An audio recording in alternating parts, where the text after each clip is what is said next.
Welcome to the Whitetail Advantage Podcast with your host, Brett Bovin. Thank you for tuning in and enjoy the show.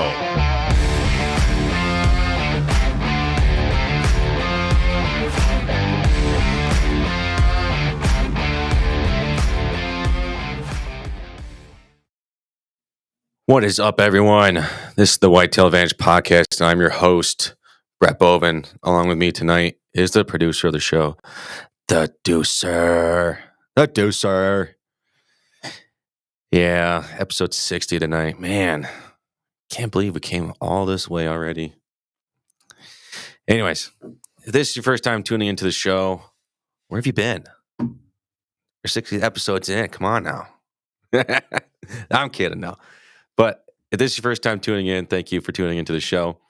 We perform a live show every Monday through Wednesday at 8:30 p.m. Eastern Standard Time on YouTube and hopefully X, but we don't do it on Facebook anymore because people get their feelings hurt and want to cry about it like little crybaby bitches. Anyways, each week we dedicate those 3 days to bring on a new guest, and we're covering a state a week, and we learn what it's like to hunt in that state. And we learn the rich tradition that is involved in that state. And we also learn what each guest does to make them successful overall. There could be times, though, we don't have a guest. I think tomorrow we might not have a guest. I don't think so. But producers telling me no. As right now. So we make a post around 11:30 in the morning, or 11 or 12 in the afternoon, Eastern Standard Time on our social media pages, announcing who our guest is going to be. And if it says, ask the audience, that's your opportunity to see if you want to come on the show. So we're saying that we're leaving the door open for you guys. But if you're not, we're just going to come on the show and maybe give a little quick 15, 30-minute, however long rant I want to go on for the day because of how pissed I am. If not, we're just not going to do a show for that day, and we're going to take a day off. This show can be controversial at times. For instance, our conversation last night was, I wouldn't say controversial, but we said some things that people got a little butthurt about. And because of this new cancel culture bullshit life that we live in, they want to silence people. So I'm basically just sticking a middle finger up to Facebook at this point. We're just sticking to YouTube. So with that being said, when I said this show can be controversial at times, we talk about controversial things. I ask you as the guest to help because they obviously don't want us to share our minds, our thoughts, our opinions, and it's no longer freedom of speech. It's bullshit. So I ask you to help spread the word of hunting and help spread the word of Whitetail Advantage, of put a quarter in the slot machine. Help spread the show. That means a lot to us. We appreciate the ones that have doing it so far. Enough of my intro spiel. Like I said, today is Tuesday, April 23rd, 2024, episode 60, and we're in Kentucky. Man. Hey, Deucer, I really do want to move partially kind of to Kentucky. I'm not going to lie. Part of me wants to, but I don't know if I could do the heat. I heard it's pretty hot down there. And the humidity. Anyways, that being said, let's introduce for our guest tonight, Allen. Let's give him a round of applause. Hey, guys. Hey, Allen.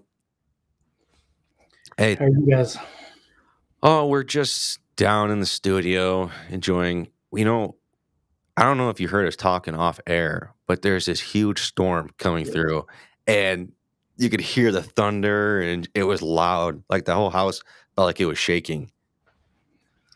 Definitely know if you want to come down to Kentucky, it's definitely the hunting is really, really good down here. Yeah, that's. I'm just jealous. Kentucky's pretty awesome state. I'm not gonna lie, and you're in a pretty awesome state to do it in hunting. We, moved here about 15 years ago, originally from North Carolina, and we came to Kentucky to hunt every year. So, getting to move here, other than hunting probably the first 5 years straight on public land, before I could find any private land to hunt, and begged and pleaded for someone to let me hunt one corner of their property. Did a lot of public land hunting. There's a lot of good public land hunting in Kentucky, for sure. Well, Alan, before we get to dive into the show tonight, can you give everyone a little background about you, who you are, where you come from? Come from North Carolina, pretty much North Carolina. Grew up and raised there. In the packaging industry for 20-something years. Moved from North Carolina to Kentucky with the packaging industry. Hunted pretty much since I was 12 or 13 years old in North Carolina, then on into here. And a group of us guys friends from high school to this day take off and go somewhere 1 week every year. Graduated in 92. That hates me. But we ended up, we'd go on a trip. We go to Kentucky or Michigan. We would go somewhere to hunt every year together. And so that was our only trip. It's the only time we did that. And moved up here. Didn't really have a lot to do. So all I did was hunt and worked. So hunt a lot of public land. And got an opportunity to go on a show. They'd asked me to. They'd seen some YouTube videos that I had put out of where I'd killed a couple of deer on public land, and asked me to come on the show. Ended up taking that show over. We turned it into a different brand. That brand from there, we put it on the Pursuit Channel for about 4 years. Decided that there wasn't, in my mind, there wasn't a lot of money in front of the camera. It was behind the camera. So I ended up getting behind the camera and did a lot of filming and editing for the outdoor industry for many years. Amongst that, doing some apparel business, which we kind of do now, deer tracking and drone tracking, which we'll get into, and some now. And something new for me is app development. So we're working on some app build and stuff like that. So all in all, probably pretty much most of my career has been in the outdoor industry. You gave me a lot of topic questions that now I kind of really want to dive into now. First is, you came up to Michigan to hunt as well? I did come to Michigan with all of us guys. There was 10 of us. If you're familiar with the NASCAR racing, one of my buddies bought Ron Hornaday's Dr. Pepper fifth wheel trailer. We converted it, put bunks in it, and drove all the way to the UP. Went up there to hunt. We were up there, I think, for 10 days. Didn't see a deer for 10 days. 17 below zero. Brought 9 bags of ice, come back with 11. Only thing that did not freeze was liquor. It was miserable. What part of the UP? I couldn't even tell you. That was 15 years ago. Oh, man, but I just got home. I want to say just got home. New Year's, I went up to the UP. I grew up in the UP basically, in Trout City or Trout Lake, something like that. That's where I was. You probably don't know where that's at, and it's just beautiful up there. But yeah, the deer up there, it's like you see one in every 500 miles, basically. It's crazy. Well, you're doing a lot, it sounds like, from talking to you off air as well, and your background right there that you gave. And so you're in the apparel line, in the apparel world, and now you're in the app development and the drone technology. I'd like to dive into the drone technology real quick, only because it's a new thing. And we were talking about it off air. In my opinion, I think it's a freaking amazing idea. I don't know why it hasn't been thought of before until recently, obviously, but it's a great tool to use as hunters. It is a great tool to use as hunters for recovery purposes. I understand as far as the legislation goes, as far as utilizing it as a tool in a bad way. Yeah. And a lot of people do take advantage of that. There's a lot of individuals out there that do not have their license like we do, to actually make money off of doing this. And that's really the reason why we have to have it. Now, every single state has its own regulations and stuff like that. And as we travel and get called off to probably 4 or 5 states outside of Kentucky, we have to understand those laws. It's our responsibility to know that. Illinois, big one. We can use it. We can see and find the deer but the hunter is not allowed to recover that deer. They're not allowed to go get it, touch it. I can fly over it, I can see it, say, "Oh, yep, I happened to stumble across your deer." But if it is found with the drone, it is not allowed to be recovered. But then on the other hand, you see a lot of things in the books that says you must make every effort to recover the said animal. So it's a gray area. It's a gray area. Do we think it'll change? It could go either way. They could pretty much band it all together. Mike with the drone deer recovery services, and those guys are there doing a great job with legislation and stuff like that, and really trying to help get this out there. There's a lot of people that have got into this space. I think there's a lot of people that are going to come and go in this space and understand that it is becoming a saturated. It's new, but it came saturated very easily and very quickly because people would just go out and they could buy. They've got some entry level drones that you can do the same thing that we do. Our drone was about $20,000. It's fairly expensive. So if you're going to invest that money, you got to invest the time. You got to invest the time in the training and do it the right way, do it the legal way. But there are some individuals out there that it's just like anything else. If you're going to poach, you're going to poach. If you're going to figure out where your 200-inch deer is and which you're not really supposed to be doing that, you're going to do that. It's called harassing the wildlife. And so even in the state of Kentucky, we're not allowed to do that. We're only allowed to use it to recover.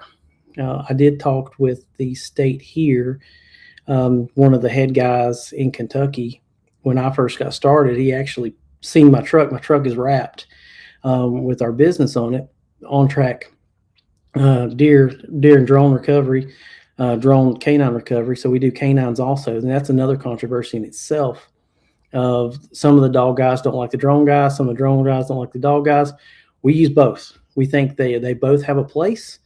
They both have a reason. I can tell you an instance this past year that we were searching.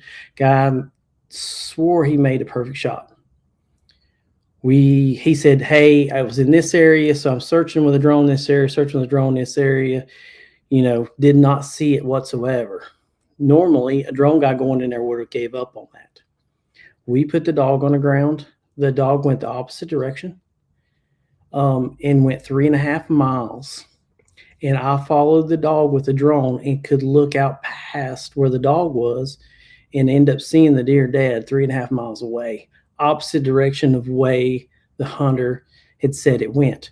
Because you lose, that adrenaline and everything else when you're hunting. If you've done any hunting in your life and that big deer comes in, you kind of lose all sense of direction. What tree was he standing by and stuff like that. If you don't mark those things and it happens, and we end up recovering after that guy, and he would have swore that deer would have never went that way. Without the two combination, would the dog have found it by itself? Yes, 100%. We found it a lot sooner by being able to do that. We're being able to tell if that deer is dead or alive with the drone. We're not pushing that deer. If it is alive, we can tell if it's wounded. We can mark that location, give the individual that tracking coordinates. They can come back the next day, or we can come back the next day if we're close, make sure that deer is expired versus jumping up, pushing it, and you'll never find it again.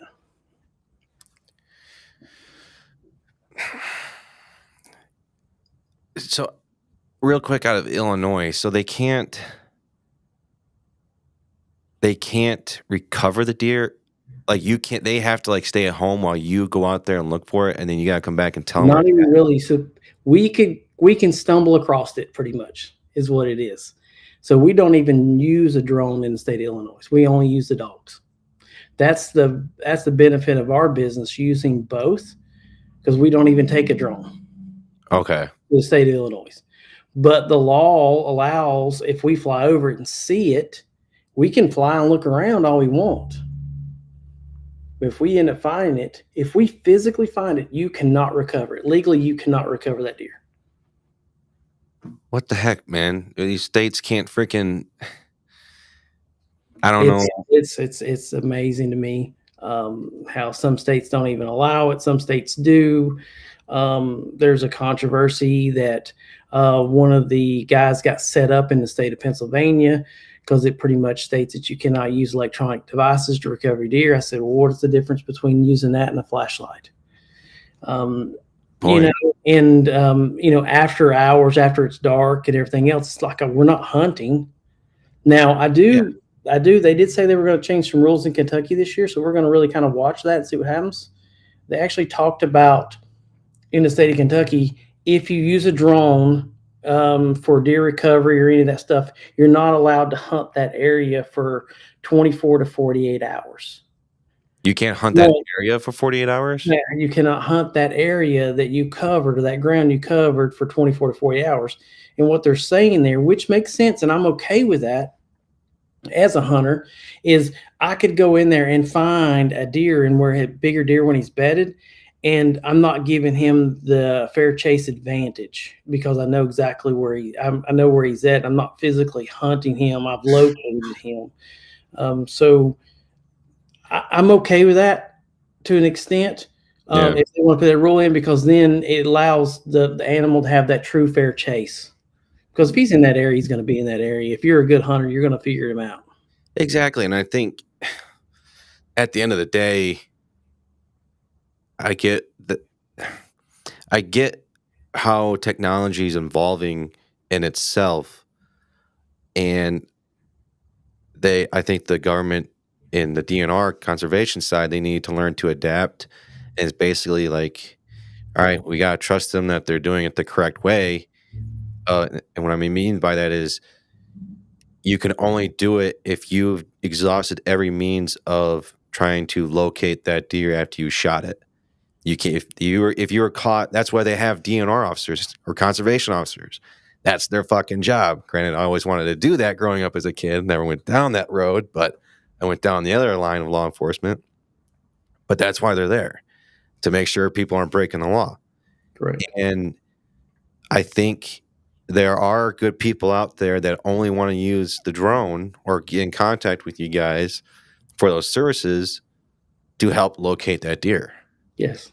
They're not calling me to search for the deer that they want to shoot. I guarantee that. Yeah, I'm not calling you, hey, I want you to go find this deer so I can go be lazy about it. I mean, really? I mean, like I said, I told you off the air, I'm like, if I had a call for you guys to help come track this deer, I'd feel somewhat like 5% embarrassed. It's like, man, I've done everything I could, and I can't think of anything. So I get a hold of you guys. Part of me, I'm going to feel a little embarrassed because it's like, man, I'm not a good hunter and this and that, which is going to come with the territory. Mm-hmm. But at the end of the day, it shows that, you know what, if that person has the balls enough and the courage to get in contact with you guys to do it, then great for them. But I think they need to learn to trust the hunters that we're going to do it the right way, because majority of hunters, we're not out there breaking the law. I'd say 90% of hunters are good law-abiding citizens. Granted, you got those other ones that are like, yeah, if I can cheat some way, I'm going to go do it. But they're not going to contact you to go do that. I'm sure they can find someone else to do it off the quote-unquote black market. Yes. Yep.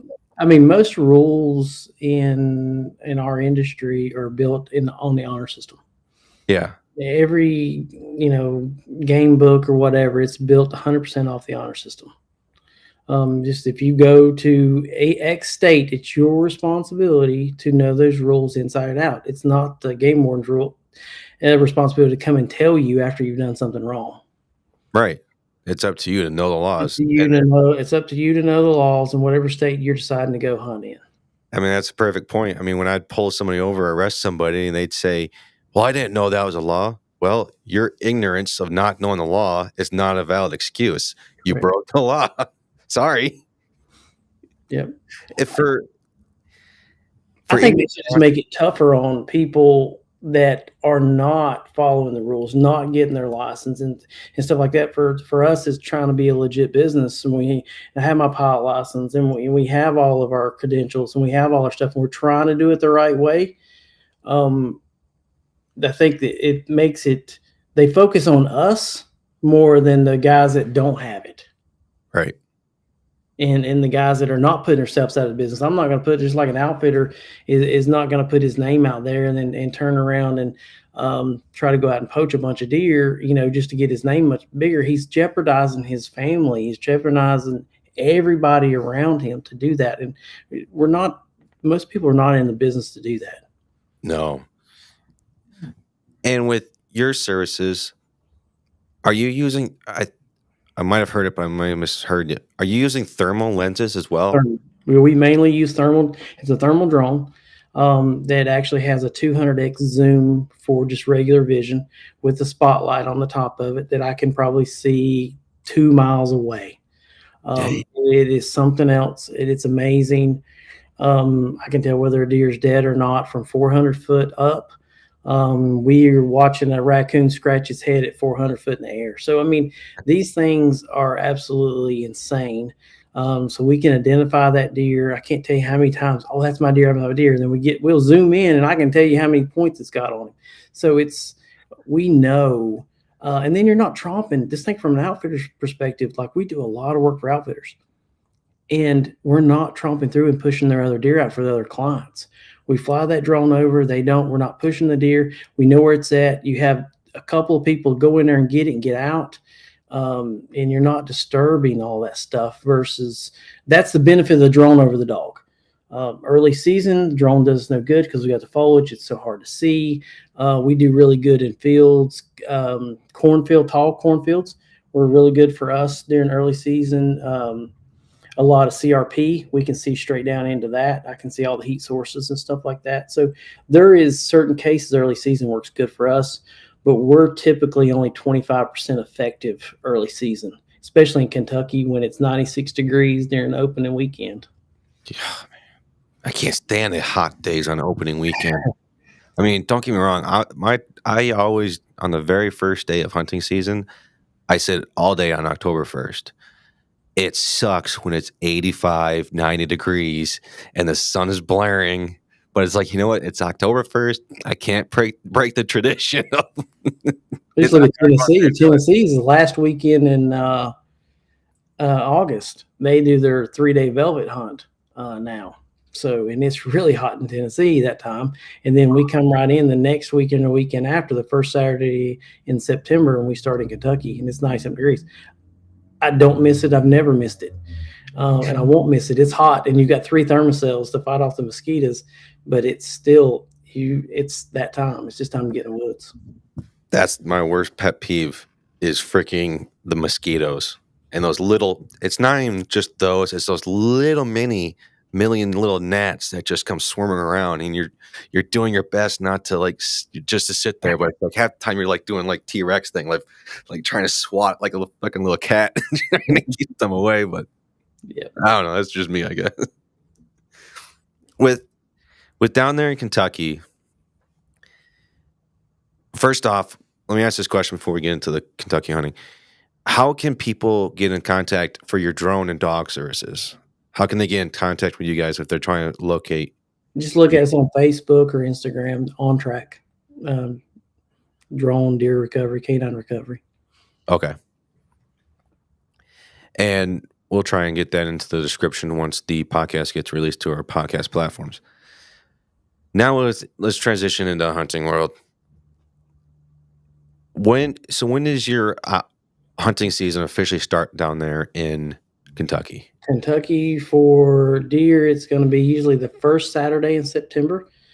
And depending on how it hits, we get anywhere from a week to 2 weeks of velvet before they start shedding their velvet. So we get that opportunity. Last year I killed a 136-inch 7-point, 23 and 24-inch main beams in full velvet on day 2. So that's always a plus. But then again, you only get 1 buck in the state of Kentucky, unless you're going to like a draw area or something like that.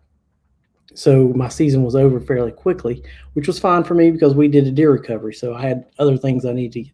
I saw plenty of deer. If you're only getting 1 buck tag down there in Kentucky, which is a great thing, and you said you can only get more buck tags if you're out into a draw area, if you, I want to say waste, but if you shoot a buck in velvet, you can't shoot one that's out of velvet season then? So it's, I mean, that might sound like a stupid question, but It's antlered or antlerless deer. okay. Yep. So Like, antlerless deer, typically it's 4. You can get 4 does, 1 buck and 4 does, and you have to kill your buck within the first 4. Is typically the laws, and then in certain zones you can go by what they call like a bonus antlerless tag, and then get 2 more does. So you have the opportunity to continue to hunt, but you're only going to shoot 1 buck unless you get into a draw area. I guess it's, I mean, don't get me wrong, you guys are doing great things down there in Kentucky, so what you guys doing is right. I guess as an outsider's perspective, kind of wondering is, if your velvet season is so short, you said it's 2 weeks, correct? 2 weeks before they start shedding, yeah. And Right. sometimes 1 week. I've had a deer come in and be in full velvet the day before season, and then walk in and completely shed the next day on opening day. Huh. So it's just a matter. There's a lot of factors, the weather. There's a lot of factors that a lot of the more biological guys could tell us, how that works. Not me. Right. I mean, my first thought would be, well, how can we get like a 1 buck only for velvet if we want like an option type buck tag, and then one for when they're out of velvet? I mean, Tennessee does that, so you can do that in Tennessee for. Oh, Tennessee, you can do that. Tennessee, you do it because they actually have it, and then it goes out for 2 or 3 weeks before it comes back in. So they actually shut down the season before it comes back in. So that's kind of cool. See, not to hate on Kentucky, but now I know why I really want to move down to fucking Tennessee. You go to Illinois. Illinois, I mean, obviously it's a draw state, but you can do over the counter for bow, and then you can draw for gun.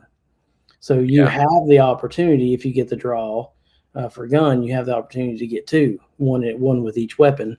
And that law is it changes from year to year too. Now, when you were talking about the draws, is it how many areas in Kentucky is it for? It's a lot of the military stop like Fort Knox and stuff. I think you can actually put in for an extra buck tag for so much. You got to put in for a draw, and they only allow so many individuals to go in that area.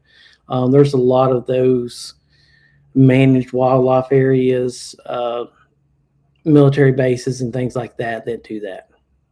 Well, that's pretty cool.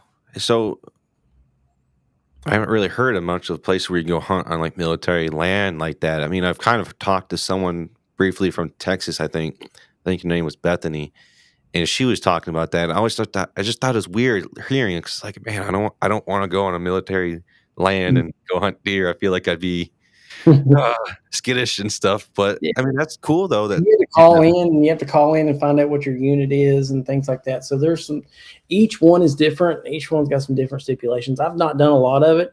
The majority of my hunting when I first started was all the public land that Kentucky had. And when we started hunting probably 20 years ago in Kentucky, a lot of the public land was a 15-inch minimum spread areas. So it had to be 15 inches wide outside before you could harvest that deer. Well, everybody's like, well, what if it's 14 3/4? Do I get down and measure this thing? And so we've asked multiple game wardens, and they say, well, if you ask me, at 14 3/4, I'd probably let you go with it. Now, if you ask him, he's probably going to write you a ticket and take everything you got. So you better know what you're shooting when you shoot it. right. But a lot of those areas now in the state of Kentucky, they've pretty much removed that rule. So they've actually, and then they've made some areas where they're in the draw areas now for certain times during the rut. Higgins and Henry, that's a prime example. It used to be wide open. It was well sought after by a lot of people out of state. We go there. Now, during certain times, it's a draw hunt. The best hunting is in there. It's only 46 or 4,800 acres. Prime area. There's some couple. Taylorsville Lake, it's a sleeper lake for us. I hunted there for 6 or 7 years. Yeah. Killed 160-inch deer on there on public land. So I mean, there's some wrote an article about public land hunting and stuff like that. People, everybody walks a half a mile and stops. All your deer are 400 yards from the truck, or they're 3 miles from the truck. They pattern you better than you pattern them. They watch people walk in and out every day. I mean, these deer are freaking smart. I mean, with you down there in Kentucky, are you more of a public land or a private land type of guy? I'm more private land now. I was public land when I first started. Just didn't have access to it.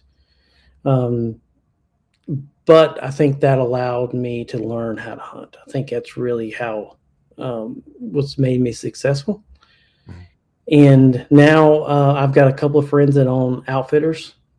So I get to go up and helping them film and create content for them and get to hunt and things like that. But it's still public land or private land hunting. It's still crop fields and soybean and corn and things like that they've leased up. So what are you doing on the public land that, I mean, I've seen the photos that you sent me and on your social media, I was just like, dang, you're just killing it down there, man. So what exactly are you doing? Are you guys allowed to bait down there in Kentucky? You can bait on private. You cannot bait on public. Okay. So it's kind of like every other state, basically. Yep. And then I've hunted, a real good friend of mine, and I helped guide and help do content for Soggy Bottom Boys Outdoors in Eastside Lodge in lower part of Illinois. And we did a lot with them for over the last 6 years. In Illinois, you can't bait at all. And it's tough. So, you're obviously better getting in your draws and your funnel areas and just your typical knowing how to hunt deer and where they're going to run during the rut time. Get where your does are. I mean, you're just your typical hunting 101. You won't go wrong. And understanding and just getting out there. I think you get a lot of weekend warriors that want to just, go out and wait till gun season to go out and hunt and shoot a deer at 300 or 400 yards and say they've done something. Nothing against that. And people, sometimes they have families and they don't have time to do that. But you're not a hunter. You got lucky. Yeah, that's a hot button of mine. I guess you can say you're a part-time hunter, I guess, if you want to call it that. But no, I mean, that's a rabbit hole I can go down for freaking ever of gun hunting. But how is baiting working for down there on the private land? How is that working out for you? Oh, it's tremendous. It's 10 to 1. I mean, you will see 10 to 1 more deer than you will. If you can bait, do it. I'm not against it. I think our deer numbers need to be dealt with. I mean, you look at the car accidents, the stuff like that happen from insurance. It drives insurance up and stuff like that. The crop deprivation is amazing. I mean, I can tell you how many farmers they're like, kill every single deer you see. I can't do that, but I want you to kill every deer because they are eating all their crops. They're eating all their profits and to make a living on.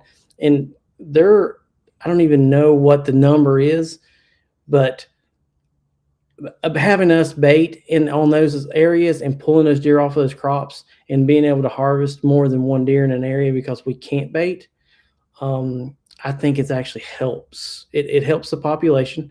It's helping the farmers. It's helping. We actually kill probably an extra 5 deer a year and donate to Hunters for the Hungry in the state of Kentucky. That's one of my biggest passions is to donate meat for kids, poverty level that don't even have anything. I mean, one deer can feed 50 families, so why not do something I enjoy and so some way to give back? But those programs I think are really where a lot of people need to focus their time on too. Yeah, I think that program doesn't get enough attention that it necessarily deserves because it's an awesome program. Every day I try to learn more and more about it. With the bait that you're doing down there, how are you using it? How are you implementing it? What exactly are you using? And why exactly are you using that product? Why exactly are you doing it a certain way? I've used a bunch of different products. I had a company years ago that we had our own product. Everybody's got their own philosophy on the product, whether it's using a said bucket material that has too much salt content in it that's not good for the animal, to using the proper mineral or the proper protein content in it that will allow a deer to thrive. And there's a lot of things that people don't understand is in the mineral baiting game. You can create what I call a hot mineral. You can increase too much protein, can increase the deer's body temperature. If you increase the deer's body temperature over 2 degrees, you can kill that deer. So you have to be very careful. A lot of these homemade type stuff, these mom and pop, they actually come up and I got the best feed on the market now, and I've got the best bait on the market. You got to be very, very careful in that and make sure you're doing your research and bring in some of these bigger schools that are doing those researches and making sure you're doing your guarantee analysis and things like that. There's a lot to that, and I can go on and go on and go on in this area, but kind of what we use, I mean, it's as simple as going to buy a bag of corn and put it out. I've put out different types of this brand's better than this brand, or this brand's not as good. And I'll put that out. I can put one bag of each on the different corners of the property, and I'll have one that'll mold and one that'll thrive with deer, and it'd be exact same product. I just put it in 2 different corners. It's the area you put it in. It's where they need to be. It's where they're traveling through. There's so many factors. I'm partnered up with Duck 30, and then one of our co-owners owns Deer 30, Deer 30 Mineral and stuff like that. So we use that quite a bit. I've got a couple other friends that own some different Ultimate Whitetail. Chris Burton, he owns he's got a very good mineral mix. And so there's a lot of good products out there, and there's a lot of bad products out there. There's a lot of gimmicky products out there. I see. It seems like, I didn't mean to cut you off there. I'm sorry. It seems like it seems like minerals, because I'd love to see minerals. My view on baiting is I don't like it only because it's just my personal style of, it's my wit versus their wit. I'm very natural. I don't like doing as much disturbance out in the woods. I mean, don't get me wrong, I'll go plant a food plot if I have the ability and put in watering hole and stuff like that. But if I don't have to do anything, I just like to see, can I beat them at their own game? Mm-hmm. And can I outsmart this buck? Can I figure out his pattern? I like to do all this hard freaking work compared to doing all these extra stuff. But on the other side of that coin, I'd love to see, in the state of Michigan, we can't bait at all. It sucks because they think this EHD and these diseases going around, well, we don't want them sharing spit. We don't want them to get sick. So we want them to be all nice and cuddly inside. Joe, and get me started on it. Anyways, I think minerals are a great thing in the spring and summertime because they need those type of things to help their body be going through the winter and that tough rut. I think they need that, and the more they can get it is an amazing thing. And with you guys being able to do that, is that something that you're really focusing on, using those brands is more in the off season compared to the in season? We're using more corn during the season, and we'll use a lot of mineral off season to help grow and to help keep them healthy. And one, just to check our herd and our numbers and things like that from an outfitter's perspective. But to your point, I see what you're saying, but then turn it to the guy that might not live in such a rural area. He's more in the city, but he's just as much as a family guy that's got to work a day-to-day job, and he loves hunting as much as you do.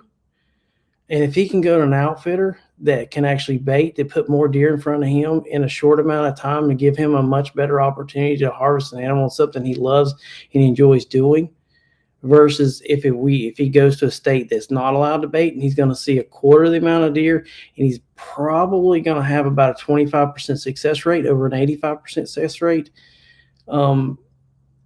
That's where I think the benefit, it's not, it's about the health of the deer and health of the herd and stuff like that, but it's about that guy that doesn't have the time also, and allows the outfitter to prepare that area, or, in that state, and he feels he has a better success rate, especially if he's going to spend that money. If we hunt all year long. Everybody says, well, I don't want to pay $3,000 a hunt. I can't tell. I spend $3,000 a month. If sometimes buying guns, buying ammo, buying whatever you need, all the food and all the stuff that you put out, the 4-wheeler, the truck, the everything that you do, versus the guy that's just going to spend $3,000 and go hunt. He wants to be the most successful he can. So I think that's where baiting, in my mind, is okay. Yeah, I'm not saying it's a bad thing. It's just, I think some states need to uplift their ban on baiting. I think because, like I said, I think they are getting so concerned about these diseases passing through these deer. That's why they're not allowing to bait. Mm-hmm. And I think they need to in Kentucky. They shut down 5 counties in Kentucky this past year with baiting, and then actually pushed baiting back from all season to not until August the 1st. We could not bait here. Huh. So I think it's a matter of time before it's coming, before they shut down Kentucky too.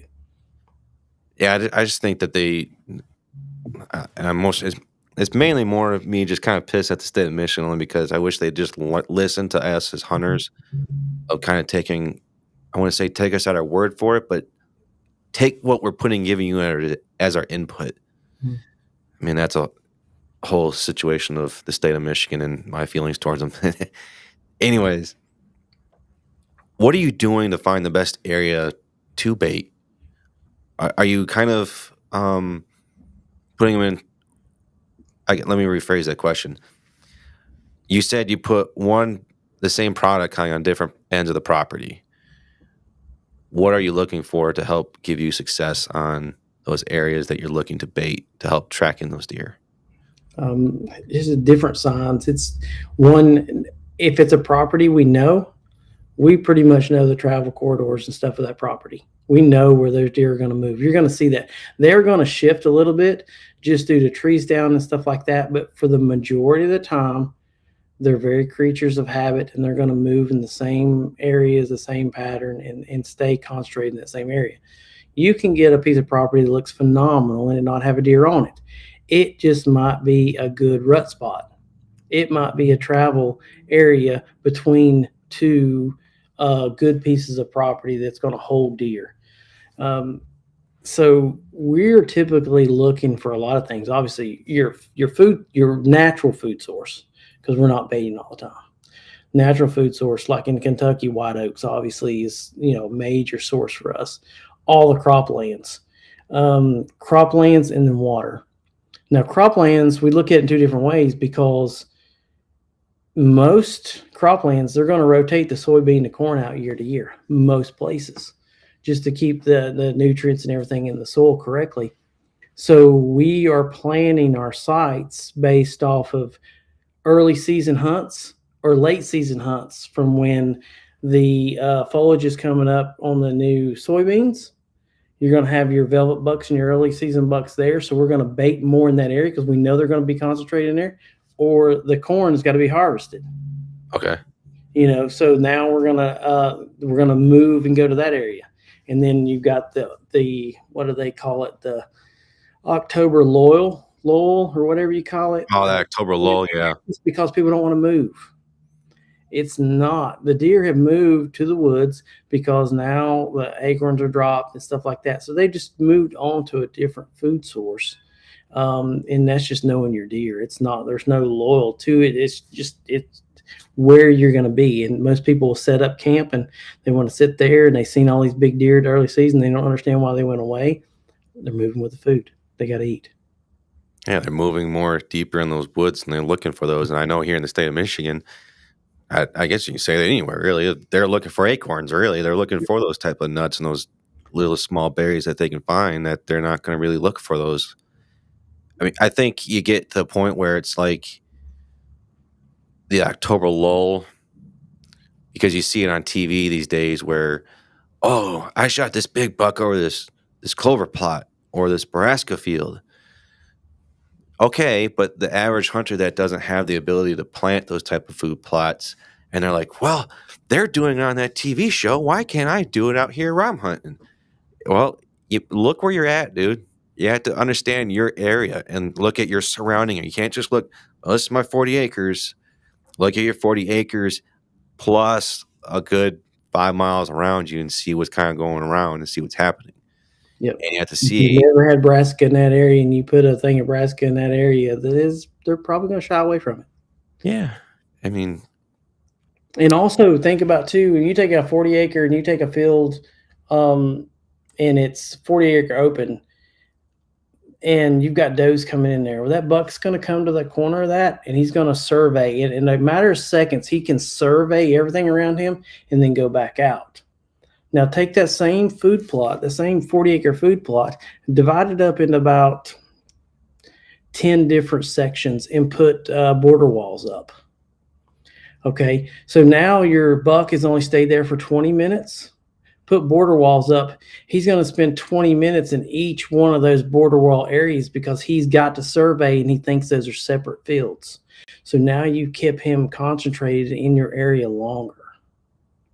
That's smart. Yeah, but I know when I've been out hunting and I've seen these quote unquote giant bucks or more mature bucks, before they even enter the field, they're in that wood line about 2-3 yards before they even take 2 steps closer out. I mean, they'll stand there just for for me, it seems like an eternity. In reality, it's maybe like 5 minutes when I first initially see them. They're just standing there looking around.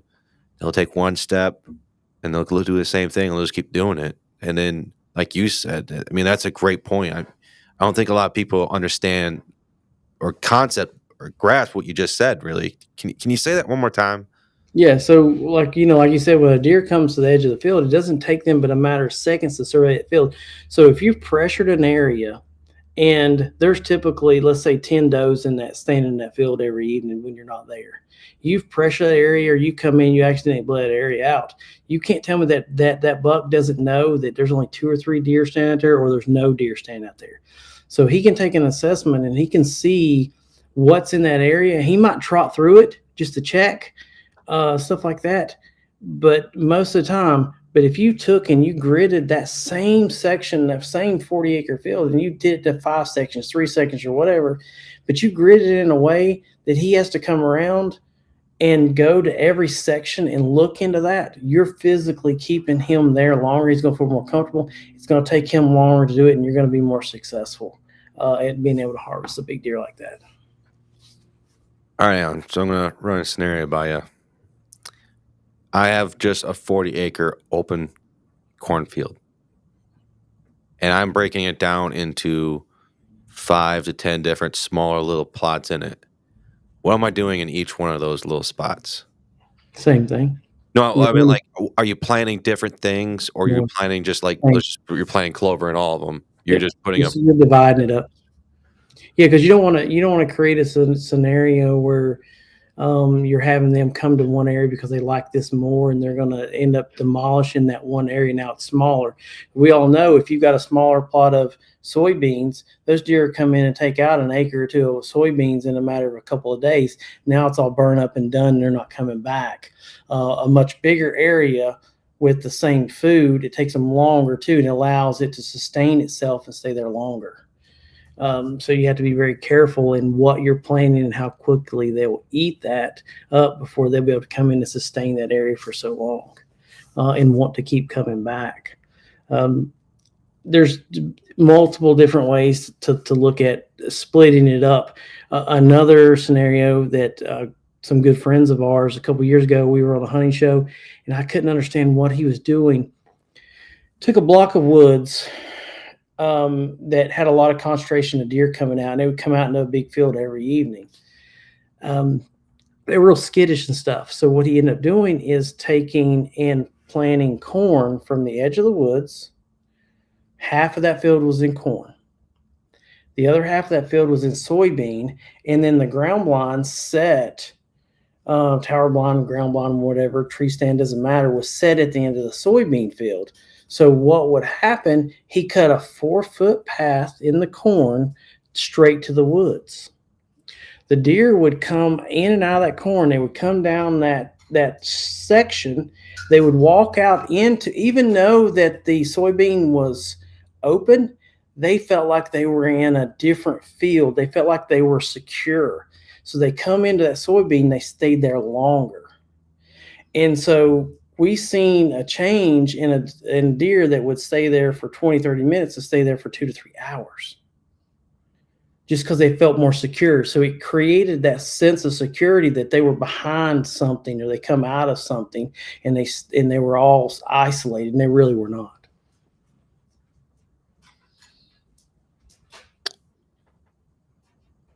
Almost speechless. I mean, that's a great thing. I never really thought of that concept. I mean, it's a great way to keep the deer there, and it sounds like it's a great way to attract more deer, because you're getting them to kind of feel more safe.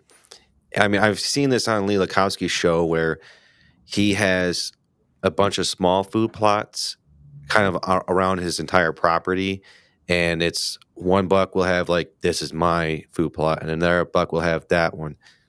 So it sounds like you'd almost kind of take that same concept into one small 40-acre lot into those smaller ones, in those ones. Like one buck can be like, you know what, this is my little 2-4 acre little spot over here, and you can have yours over there. Mm-hmm. They can't see each other. They have to move to see each other, which creates more success for you. As long as you've got, and if you set it up for the right wind, you can definitely do that. I mean, that's some things that we're working on, and we'll get into the app thing, I hope. But one of the things I want to work on with the app is, it's kind of a new technology. I kind of hate to let the cat out of the bag. It's not new, but a mature buck is typically going to come in a certain wind direction, certain temperature, certain time of the day. They're fairly patternable unless they get bumped off their pattern. So one of the things that we're going to work in with one of our outfitter apps that we're developing is taking all the data. So if you upload, let's say a buck shows up to a certain area, or let's say you got 2 trail cameras, and he shows it up on 2 trail cameras 15 times in a month. That's all you've seen this buck. So you download those trail camera photos. Well, that trail camera photo has metadata. Within that metadata has everything that you would ever want, because we can search the date and the time. So we can pull the barometric pressure, we can pull the moon phases, we can pull the temperature, we can pull the wind direction, we can pull all that information. Well, it's just a calculation. So we take that information, we put it into a calculation, and we say that deer come in 60% of the time based off of these conditions. Now we take those conditions, and now we say, okay, what is my weather data for the next 7 days that this said client's going to be coming here shoot this deer? Well, at 3:30 on the 3rd day of their hunt, they got a 60% chance that this deer, based on all these conditions that match up to when they did come into that certain camera, that certain area, we're going to allow them to increase their odds that they can see deer. Now, they could blow that deer out. They could have not taken a bath. There's a lot of variables in there that's going to reduce that number. Yeah. But we've given them data to increase that odds or those chances. So that's going to be a stage within these outfitter apps that we're going to be able to calculate and pull that data in. Because it being an infant stage, it takes it's just like AI or anything else. It's a whole nother subject. But it's a learning process that this system has to do, and we're going to feed it that information to learn to help these outfitters become more successful, and in a sense, going to bring them more clients, which then is going to make more happier clients when they come in. They're more successful, and we know as well as do. There's a lot of gimmicks and stuff out there, but if I can show you the statistics and the data, which I'm really big on, and show you that now you didn't have a clue what you were going to see, to now you got a 60% chance that this said deer is going to come to this certain location on this day, just based on what their pattern's been, it speaks volumes for people wanting to come to an outfitter. Oh yeah. And is this kind of an app that's kind of still in the developing process? Yeah, we're about halfway done with it. It's a booking app. It's called Hunt 30. And it's going to help the outfitters in industry to be able to take on books. So you'll be able to look it up. And there's a bunch of other booking out apps and different ways and stuff to do it out there. But we are not designing this as an advertising app. So this app is not designed to, hey, I want to go goose hunting in Canada, in 2 months. I want to go on there and search and find out who's selling this hunt. That's not the intention. The intention is to help the outfitter. And how we're going to help the outfitter is we're going to allow them to onboard a client, walk them through the process. We're actually going to have safety. Every outfitter will be allowed to have an upload a safety video. So they will be making sure that they got all this information. So all this stuff's going to be done up front for the hunter. They're going to have all their information in one app. Okay. Then you take that app to the next level. Now your waivers and all that stuff, which is standard. It will all be electronically held, which is good. So now and you can do payment processing and stuff, just typical like any other app out there now that you get. But we've taken it to the next level. Now the next level is state of Kentucky, the guides. Okay, so in state of Kentucky, the outfitter has to submit everyone that comes in and hunts, and they have to submit if they harvested anything.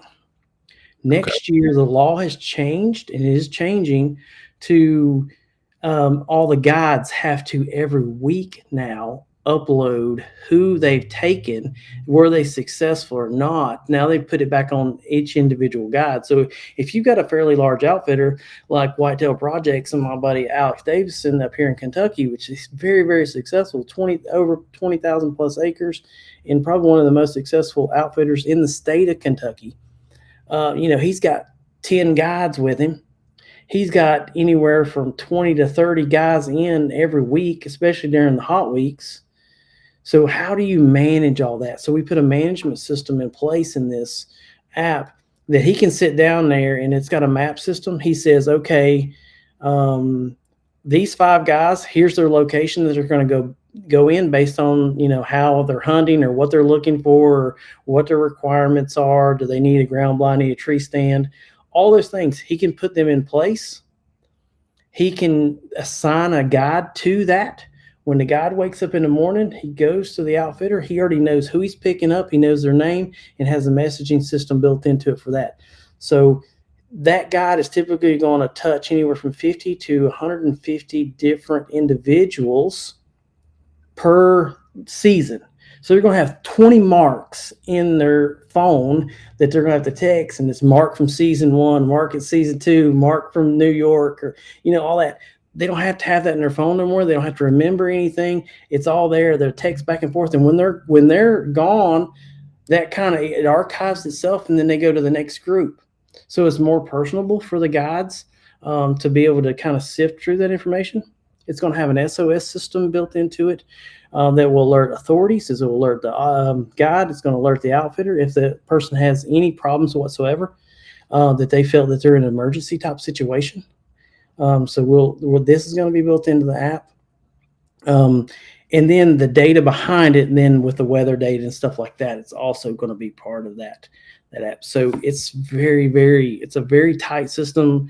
We've done a lot of research, been working on it for a long time. Finally, we're close. We're probably 60 days. Our goal is to launch this at the World Deer Expo in Birmingham in July. Wow, so you guys are like right around the corner. Yeah, we're close. I'm going to call every week. About development stage, all the graphics and stuff's almost finished.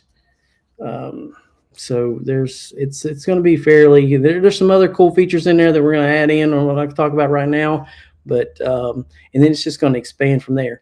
Yeah. And at no cost to the outfitter. No cost out. How No much is cost the outfitter. cost of a person downloading the app? So the cost.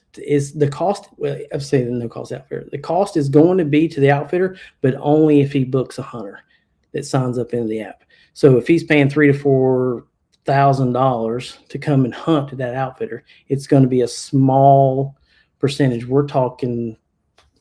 We haven't come up with a number yet. So $34.99 or something like that per hunter. We're talking minimal cost.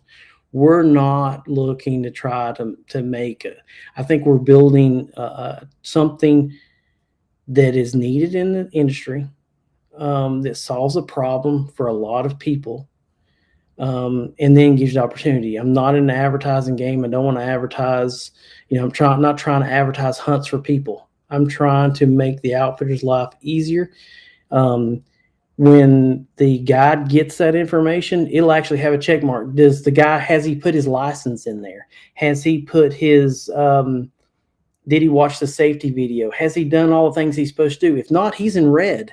He will actually show up in red, and it's up to the guide that morning to make sure that he's in compliant.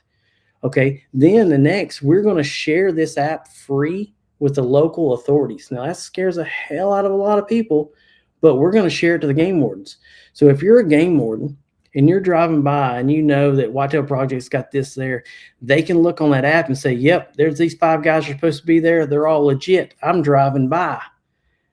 I don't have to stop and check their license. We want them to be more in tune with it because it's a business. We want to we want people to run their business correctly and do the right things. And I think by adding the authorities and stuff in there in this app, I think it's going to be huge. I mean, that part alone, it kind of is like, if I own my own outfitter's business, I mean, that part alone would be through all those checkpoints of what a person coming in needs to do. It seems like it takes a lot of stress off their mind, and a lot of stress off their back, a lot of stress off their guides, and it makes working with the law enforcement even better. And I think that point right there is a huge selling point. Just when you told me right there, that alone. Yeah. I mean, I'm excited to see when this thing finally gets released. I can't wait for that. Yeah. But with that being said, we don't want us to take up too much of your time. Was there any more about this app or any other stories or any other topics that we didn't get to share, talk about, or we wanted to cover? The other app we're developing right now, I think, which is going to be more lucrative business, it's going to solve a problem for the taxidermist. There's a lot of taxidermists in the world, and everything is paper. So we're going to create a QuickBooks for the taxidermist. It's in the works. So it's going to be able to, if you're a small taxidermy shop, you got 1 or 2 employees, typically yourself, during season, you know how many calls you get and how many calls throughout the season. Hey, where's my deer head at? Where's my turkey at? Where's all that stuff at? I can shave anywhere from 5 to 10 hours of phone calls off your time by utilizing this app because it's going to have a scheduling system built into it. We've thought this thing through probably more than any other. It's going to have all of your waivers, all your game warden comes in and he wants to see data for said hunter, and he needs to look up anything that you've done for this hunter, and this hunter's been coming to you for years. You got to go through boxes and boxes and boxes of stuff. Now all you have to do is type their name in, hit search, hit print, and hand them all the information they need at once. When's that app getting released? That's actually about a 60-day. That's about 60 days away from that right now. I mean, it's developing more and more. We're adding more and more to it. But that is going to be revolutionary because there's no other software like it in the industry for these guys. Well, let us know, because then we'll help spread it here at Whitetail Advantage. And I'm going to be more looking at the taxidermist one, because I swear, I don't take, like I said, I don't want to take too much of your time here, but when I sent my deer in to get back from the taxidermist, he says, all right, it's going to be a year. All right, great. So it's coming around August time, September. It's close to November. I just kept calling. I didn't keep calling like a million times because I knew he probably got a million freaking phone calls of, "When's my deer ready?" He's like, "No, I said a year." So I was like, I didn't want to be that guy. I was like, you know what? I called one day. It was like a Wednesday afternoon or something. I was bored. I wasn't doing anything. He was like, you know what? I'm gonna give him a call. So I gave him a call. Long story short, hey, it's Brett Bowman. I know you're busy, but any chance that any status on my deer? I said a year, right? Yeah, you said November, and I brought it in around November. All right, I'll call you in November. He was just straight to the point. I'm not saying he was a dick, but he sounded like a dick only because I can sure he's pissed because he gets a million freaking phone calls. Yeah. And I talked to him before. I talked to him when I dropped the deer off, and he's a great guy. Don't get me wrong, but he doesn't get to hunt as much. And it's kind of like a family business, but I could see how that's kind of freaking annoying. Just getting a million phone calls. Yes. That's This is going to give you the status of where your deer's at, whether it's started or not started, and what stage it's at, painting or fleshing or whatever. All those will be in there, and that's all different depending on what species. This will be open to all species of game animals and stuff like that, depending on what the taxidermist wants. We'll be able to add that, and they'll be able to choose to add those or not, so they can make it as robust as they want to be or as dumbed down as I only do turkeys. So they will have that. They'll have those options on the back end for that. So it's a time saver for them at a very, very low, reasonable cost. Well, like I said, please let us know when this thing gets released. If it's the day before, you can text me the day before saying, "Hey, it's getting released tomorrow." Yeah, we're working on marketing data right now, marketing stuff like that. So we probably in the next 30 days we'll start rolling out some marketing pieces, just so we're not waiting the day it's at and hey, join me. We're going to actually kind of lead up and do some pre-sales, and we're kind of looking for some saleswomen in the industry that want to be part of a very lucrative business that can make some good money and going, because what we're going to not only do that, we're going to go and sit down with these taxidermists, and we're going to help them key in. That's part of the service. I want to help them key in what they currently have in the queue, so they're not having to, because they don't have enough time as it is. I don't want to sit there and have them key in 100 different mounts and stuff into the system. We're going to do that for them to get them started. Well, here at Whitetail Advantage, if we're here to help, we're here to help you. So let us know in any way that we can help spread the word of these for you, and just any other of your brands. If you need help in any way, please let us know in any way. But with that being said, Allen, I just want to say thank you again. Much appreciated for taking the time out of your schedule. It sounds like you're a busy dude to take an hour to come on and talk with us. It really means a lot here at Whitetail Advantage, and I just want to say thank you very much. Yeah, thank you guys. Appreciate the opportunity and to be able to get the message out, right or wrong. Some people might disagree with me, and that's okay too. We can all agree to disagree, but everybody has an opinion. We know how that goes. But I enjoy it. I've enjoyed this industry for so many years. I know a lot of people in the industry have been involved in a lot of other things, and it's always good to meet like-minded individuals. Yeah, it's always nice to meet another hunter, and man, you're just killing it, man, down there, and just keep it up. And like I said, you need anything from us here, just let us know, and we'll be more than happy to help you out, brother. Yeah, I appreciate it, guys. Thank you. All right, talk to you later, Allen.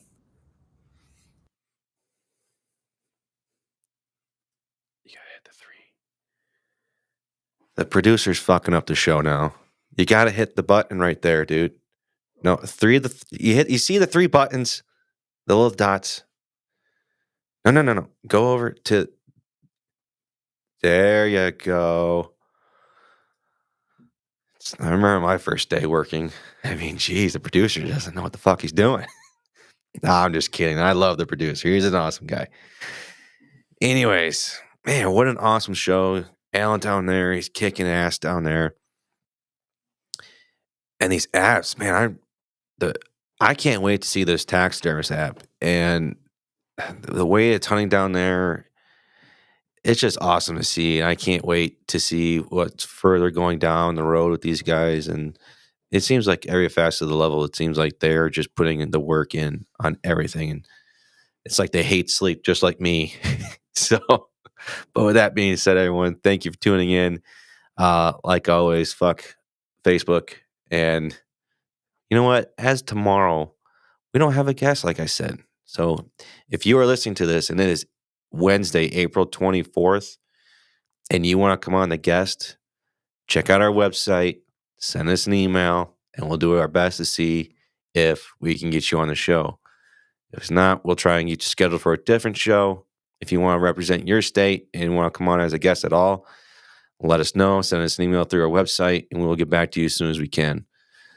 With that being said, producer, let's end the show, and we'll get back into it tomorrow for episode 61.